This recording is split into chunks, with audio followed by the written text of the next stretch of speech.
Hello everyone, welcome to Emmy recipes. ఈరోజు వీడియోలో ఆలూ పచ్చడి చూపిస్తున్నాను. మీరు ఎప్పుడైనా ఈ ఆలూ పచ్చడి తిన్నారా? ఎవరైనా ఈ పచ్చడి చేసి ఉంటే మరి కామెంట్ చేయండి. చేయని వాళ్ళు ఉంటే ఈ పచ్చడిని ట్రై చేయండి. నేనైతే ఈ పచ్చడి చేశాను ఫస్ట్ టైం. చాలా బాగుంది టేస్ట్ అయితే, అందుకే మీతో ఈ రెసిపీని షేర్ చేస్తున్నాను. రైస్లోకి, రోటీస్లోకి, టిఫిన్స్లోకి కూడా చాలా బాగుంటుంది. ఒకసారి మీరు ట్రై చేసి ఎలా వచ్చిందో మరి నాకు కామెంట్ చేయండి. మరి పచ్చడి ఎలా చేసుకోవాలో చూసేద్దాం. ఒక గిన్నెలోకి ఒక 3 స్పూన్స్ ఆవాలు, 2 స్పూన్స్ జీలకర్ర, 1 స్పూన్ మెంతులు వేసుకొని వీటన్నింటిని లైట్గా వేయించుకోవాలి. వేయించి పొడి చేసి పక్కన పెట్టేసుకోవాలి. ఇప్పుడు ఇక్కడ నేను ఒక 4 పెద్ద సైజు బంగాళదుంపల్ని తీసుకొని పైన చెక్కు అంతా తీసేసి ఇలా ముక్కలుగా కట్ చేసి ఉంచాను. ఇప్పుడు వీటిని మనం డీప్ ఫ్రై చేసుకోవాలి ఆయిల్లో. ఇప్పుడు స్టవ్ ఆన్ చేసుకొని ప్యాన్ పెట్టుకుని ఆయిల్ వేసుకొని ఈ బంగాళదుంప ముక్కలన్నింటిని కూడా వేసుకొని మంచిగా ఫ్రై చేసుకోవాలి. చాలా క్రిస్పీగా రావాలి, పచ్చిదనం అంతా పోయి కరకరలాడుతూ క్రిస్పీగా వచ్చిన తర్వాత వీటన్నింటిని ఒక ప్లేట్లోకి తీసుకోవాలి.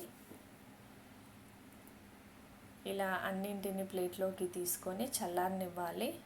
ఇప్పుడు ఇవి చల్లారిన తర్వాత ఒక బౌల్లోకి అన్నింటిని వేసేసుకోవాలి. ఇప్పుడు ఇందులో తగినంత కారం, నేను ఇక్కడ ఈ స్పూన్ నిండా ఒక కారం వేసాను, 1 స్పూన్ నిండా. తగినంత సాల్ట్, మనం గ్రైండ్ చేసుకున్న జీలకర్ర, ఆవాలు, మెంతుల పొడి కూడా వేస్తున్నాను. మొత్తం వేయట్లేదు, కొంచెం పక్కన ఉంచాను, చూసి తర్వాత వేసుకోవాలి.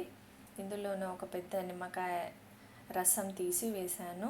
ఇప్పుడు అంతా ఒకసారి బాగా మిక్స్ చేసుకొని ఇందులో ఇప్పుడు మనం తాలింపు వేసుకుందాం.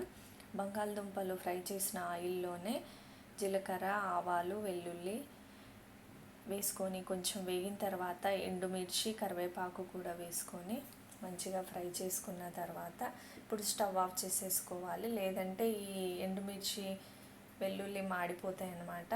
ఇప్పుడు ఈ తాలింపుని కూడా, ఈ ఆయిల్ అంతా కూడా పూర్తిగా చల్లారనివ్వాలి. వేడివేడిగా దాంట్లో కలపకుండా చల్లారిన తర్వాత కలపాలి. చల్లారిన తర్వాత ఈ ఆయిల్ని, తాలింపునంతా ఈ ఆలు మిశ్రమంలోనికి వేసేసుకోవాలి. ఇందులోనే నేను కొంచెం ఆయిల్లోనే పసుపు వేసాను. మీరు కావాలంటే కారంతో పాటు కూడా పసుపు వేసేసుకోవాలి.